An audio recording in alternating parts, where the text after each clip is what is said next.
नमस्कार साथियों, आप सभी का हमारे डीएस के हिस्ट्री यूट्यूब चैनल पर हार्दिक स्वागत है। तो साथियों, आज की इस क्लास में यानी आज से हमारी क्या रिवीजन क्लास होंगी और इन रिवीजन क्लासों का उद्देश्य सिर्फ एक ही होगा, कम से कम समय में आपका टॉपिक कंप्लीट रिवाइज करवाना। तो आज का अपना टॉपिक कौन सा रहेगा? 1857 की क्रांति। तो हम यहाँ पर पॉइंट टू पॉइंट बात करेंगे, क्योंकि इधर उधर की बातें करेंगे तो टाइम ज़्यादा लगेगा।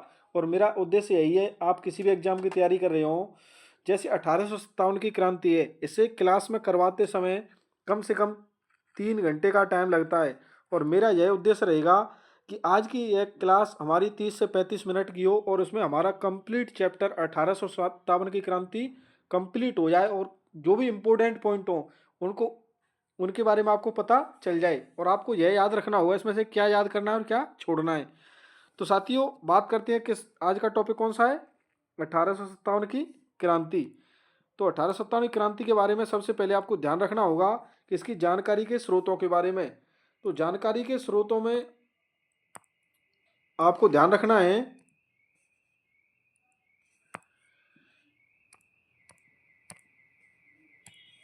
किसके बारे में? पुस्तक माजा प्रकाश के बारे में।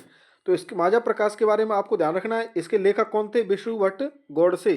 और यह 1857 की क्रांति पर लिखी गई प्रथम पुस्तक। आपसे पूछा जाए कि 1857 की क्रांति पर लिखी गई प्रथम पुस्तक कौन सी थी, तो आपको आंसर देना है माजा प्रवास। और इसके लेखक कौन थे? विष्णु विष्णु भट्ट गोडसे। और माजा प्रवास के बारे में आपको ध्यान रखना होगा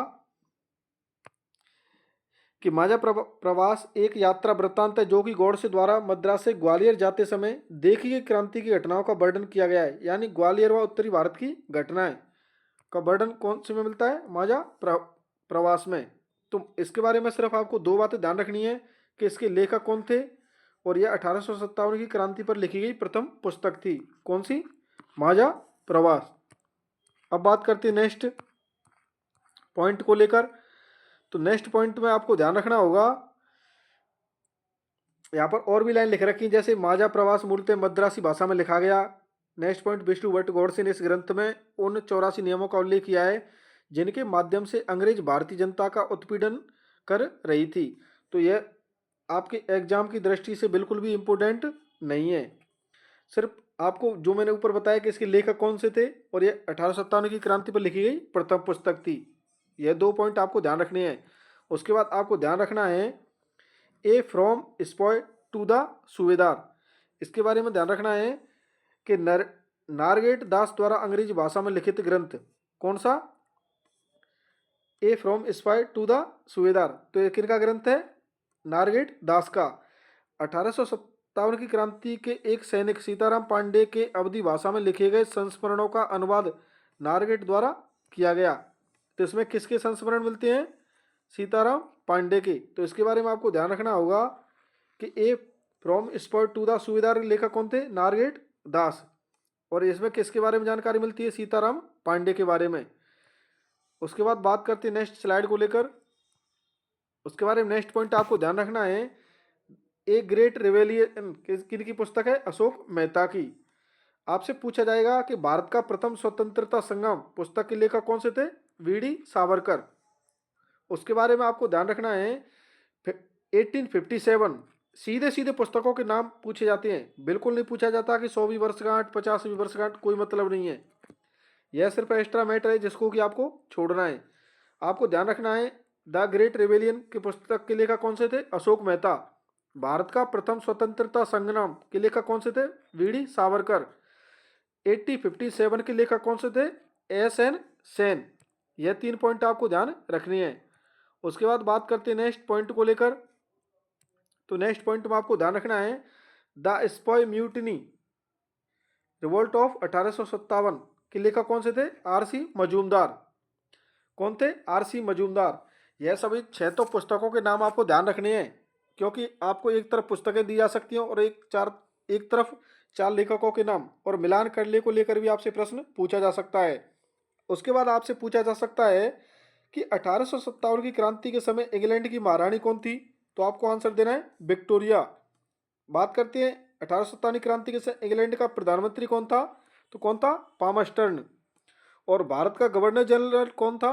लॉर्ड कैनिंग। और कंपनी का प्रधान सैनिक कौन था? एनिसन। कौन था? एनिसन। यह चारों पॉइंट आपको ध्यान रखनी है। यहाँ से कई बार प्रश्न पूछा जा चुका है। इंग्लैंड की महारानी पूछी गई थी, इंग्लैंड के प्रधानमंत्री पूछे गए, भारत के गवर्नर जनरल कौन थे? Lord Canning. यह चारों प्रश्न बहुत ही महत्वपूर्ण है। अब बात करती है नेक्स्ट पॉइंट को लेकर। तो नेक्स्ट पॉइंट आपको ध्यान रखना है कि 1857 की क्रांति के समय हिंदुस्तान में बादशाह कौन सा था, यानी मुगल बादशाह कौन सा था? बहादुर शाह जफर द्वितीय। कौन? बहादुर शाह जफर द्वितीय। उसके बाद में हम नेक्स्ट पॉइंट बात करेंगे कि 1857 क्रांति का स्वरूप, यानी इसे सैनिक विद्रोह किसने कहा था, यानी इस 1857 क्रांति को कौन कौन सैनिक विद्रोह मानते थे? तो यूरोपीय इतिहासकार क्या मानते थे कि जो क्रांति हुई थी वह क्या था? सैनिक विद्रोह था। और इसके समर्थक कौन थे? रॉबर्टस जॉन लॉरेंस, सीले व चार्ल्स राइक्स। और भारतीयों में दुर्गादास बंदोपाध्याय व सैयद अहमद खां, यह क्या मानते थे? इसे सैनिक विद्रोह था। यानी 1857 की क्रांति को यह क्या मानते थे? सैनिक विद्रोह। कौन? Roberts John Lawrence, Seeley, Charles राइक्स।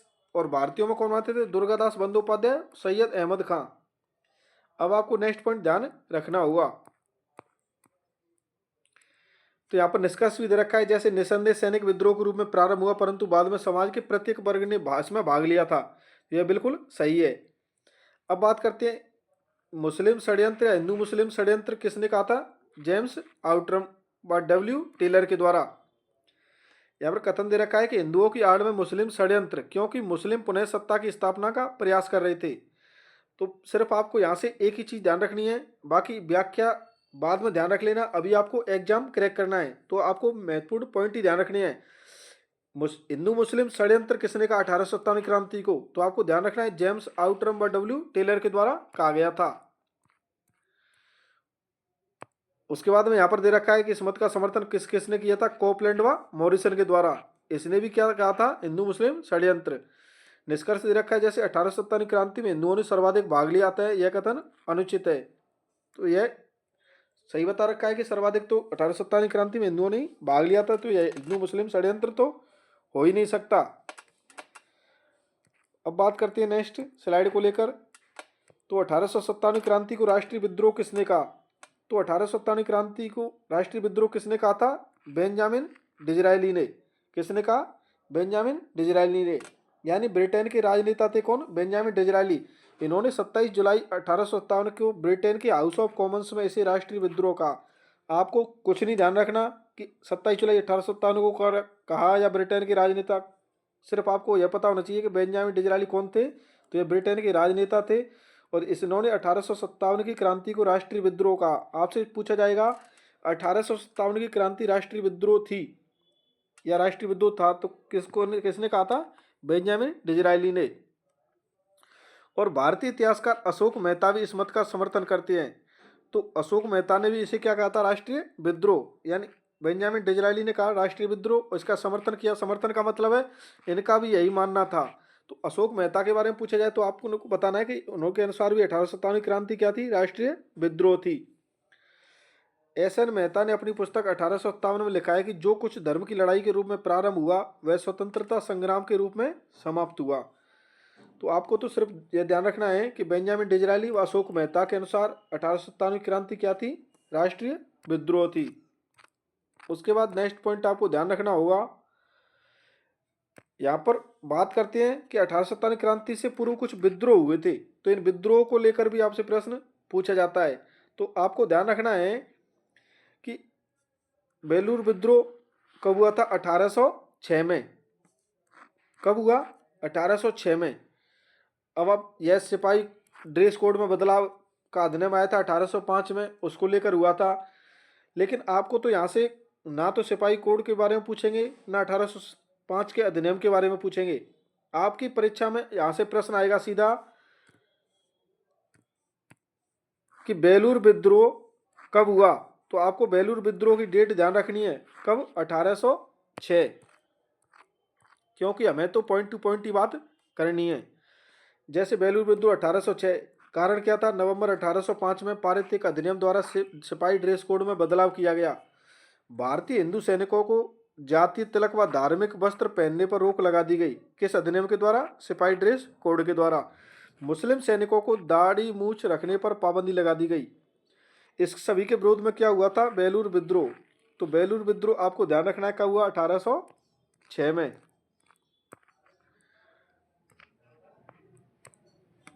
Madras regiment के मेजर जॉन क्रेडेट ने आदेश पारित कर भारतीय सैनिकों को एक विशेष प्रकार की टोपी पहनने का आदेश दिया, जो कि यूरोपीय व ईसाई धर्म में परिवर्तित लोगों के द्वारा पहनी जाती थी।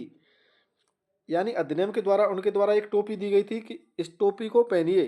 तो वह टोपी क्या थी? यूरोपीय व ईसाई धर्म में परिवर्तित लोगों के द्वारा पहनी जाती थी, ऐसी टोपी थी। तो विद्रोह कहाँ पर हुआ? 10 जुलाई 1806 को मद्रास तमिलनाडु की बेलूर छावनी में भारतीय सैनिकों ने इसके विरोध में विद्रोह कर दिया। 200 से अधिक ब्रिटिश सैनिकों को मार डाला। ब्रिटिश ईस्ट इंडिया कंपनी ने अकाल्टा या निकाल्टा से घुड़सवार सैनिकों और तोपखाने की सहायता से इस विद्रोह का दमन किया। बिल्कुल आपको कुछ भी ध्यान नहीं रखना है, मैंने आपसे पहले ही बता चुका हूँ कि आपको तो सिर्फ डेट ध्यान रखनी है कि बेलूर विद्रोह कब हुआ था? 1806 में।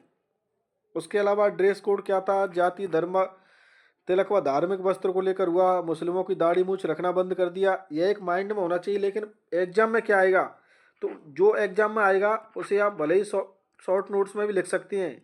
यानी जब आप क्लास लेने बैठें तो साथ में वाइट कागज रखें और ऊपर टॉपिक का नाम लिखें। जैसे आज मैं टॉपिक करवा रहा हूँ 1857 की क्रांति, तो इस क्रांति में जो आपसे इम्पोर्टेंट बोल दूँ उसको तो आपको लिखना ही लिखना है।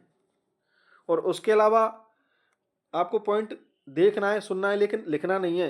और जो शॉर्ट नोट्स बनेंगे उनको एग्जाम के नज़दीक रिवाइज कर लेना। और मैं आपको भरोसा दिलाना चाहूँगा कि 80% प्लस रिजल्ट रहेगा अपना इसी क्लासों का, ऐसी ही क्लासों का। क्योंकि हम एग्जाम की दृष्टि से बात करेंगे, हम पॉइंट टू पॉइंट बात करेंगे, इधर उधर की फालतू बातें नहीं करेंगे।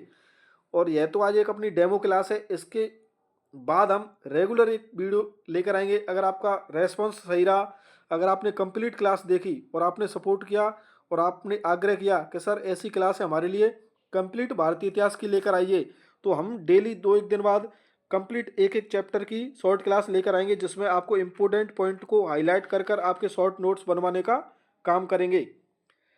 तो साथियों, इस क्लास को हम दो उसमें बात करेंगे। आज ये आंदोलन कंप्लीट कर लेते हैं थोड़ा और।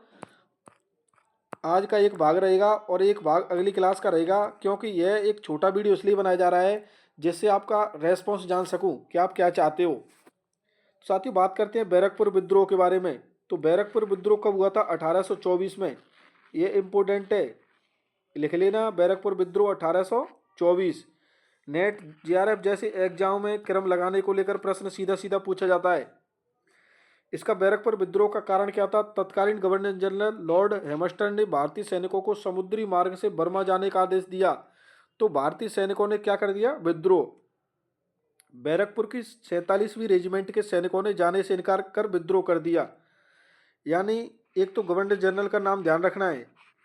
कौन था गवर्नर जनरल? समुद्री मार्ग से बर्मा जाने का आदेश दिया था किसके द्वारा? लॉर्ड हेमस्टन के द्वारा। तो भारतीय सैनिकों ने क्या कर दिया? विद्रोह। तो यहाँ पर सीधा ध्यान रखना है आपको बैरकपुर विद्रोह की डेट को लेकर। जब आपको डेट याद होगी तो यह तो नॉर्मली पता चल जाएगा कि भारतीयों को कहाँ भेजा जा रहा था? बर्मा। और भारतीयों ने बर्मा जाने का आदेश नहीं माना और उन्होंने क्या कर दिया? विद्रोह। बात करते हैं नेक्स्ट पॉइंट। अब आपको ध्यान रखना है फिरोजपुर का विद्रोह 1842, कांगड़ा हिमाचल प्रदेश का विद्रोह 1848। यहाँ पर देखो एक और पॉइंट आ गया इंपोर्टेंट, संथाल विद्रोह। कई बार परीक्षाओं में पूछा गया है डेट को लेकर। कब हुआ? 1855-56 में। 1857 की क्रांति से पूर्व प्रथम हिंसक जनजाति विद्रोह था, जो मुर्शिदाबाद से लेकर बिहार के भागलपुर व राजमहल की पहाड़ियों तक विस्तृत था। तो आपको पता चल गया कि संथाल विद्रोह कब हुआ? 1855-56 में। और कहाँ पर हुआ? मुर्शिदाबाद से लेकर बिहार के भागलपुर व राजमहल की पहाड़ियों में, यानी मुख्यतः बिहार के क्षेत्र में। और यह प्रथम हिंसक जनजाति विद्रोह था। तो आपको ध्यान रखना है संथाल विद्रोह की डेट और यह कौन से क्षेत्र में हुआ और यह प्रथम हिंसक जनजातीय विद्रोह था। बात करते हैं नेक्स्ट पॉइंट को लेकर। तो नेक्स्ट पॉइंट इसके बारे में आपको ध्यान रखना है कि राजमहल की पहाड़ियों में होने के कारण इसे पहाड़िया विद्रोह भी कहते हैं। तो संताल विद्रोह का अन्य नाम, जैसे आपने शॉर्ट नोट्स बनाए तो उसमें आपने लिखा होगा संताल विद्रोह, वहीं पर डेट लिखी 1855-56 और नीचे से डैश करेंगे, यहाँ पर लिखेंगे अन्य नाम में पहाड़िया विद्रोह, अगला डैश बनाएंगे उसमें नेता लिखेंगे। तो इस संथाल विद्रोह के नेता कौन थे? सिंधुवा कानू। तो यहाँ पर सिंधुवा कानू, इस प्रकार शॉर्ट नोट्स बनाए जाते हैं। तो यहाँ पर क्या ध्यान रखना है आपको? पहाड़िया विद्रोह था संताल विद्रोह का अन्य नाम, और इसके नेतृत्व तो किसने किया था? सिंधुवा कानू के द्वारा। तो यहाँ पर संताल विद्रोह की डेट ध्यान रखनी है, क्षेत्र ध्यान रखना है, अन्य नाम ध्यान रखना है, और नेतृत्व किया किसने किया, यह बात ध्यान रखनी है। उसके बाद नोट में आपको ध्यान रखना है कि राजमहल की पहाड़ियों में इससे पूर्व 1778 ईस्वी में वहां निवास कर रही जनजातियों द्वारा खूनी संघर्ष किया गया। अंग्रेजों ने मजबूर होकर समझौता किया कि उनके क्षेत्र को दामन को घोषित किया। इस विद्रोह को भी पहाड़िया विद्रोह के नाम से ही जाना जाता है। तो साथियों बिल्कुल कुछ भी ध्यान नहीं रखना है, बस मैंने जो आपको बताया है कि नेतृत्व ध्यान रख लेना, संताल विद्रोह का नेतृत्व किसके द्वारा किया गया, कौन से क्षेत्र में हुआ, कब हुआ, ये 3 पॉइंट ध्यान रख लेना। बाकी के कोई भी बात इसमें से ध्यान नहीं रखनी है। एग्जाम की दृष्टि से शॉर्ट नोट्स बनाएं तो जो पॉइंट आपको बता रहा हूँ उनको ही अपने पॉइंट में ऐड करने का काम करें। तो साथियों आज की इस क्लास को हम यहीं पर समाप्त करते हैं। अगर आपका रेस्पॉन्स अच्छा रहेगा तो यहाँ से आगे हम नेक्स्ट क्लास में इस चैप्टर को कंप्लीट करने का कार्य करेंगे, और उम्मीद करता हूँ कि आप अपना रिव्यू जरूर देंगे। साथियों आज के लिए इतना ही काफ़ी है, मिलते हैं नेक्स्ट क्लास में, तब तक के लिए धन्यवाद।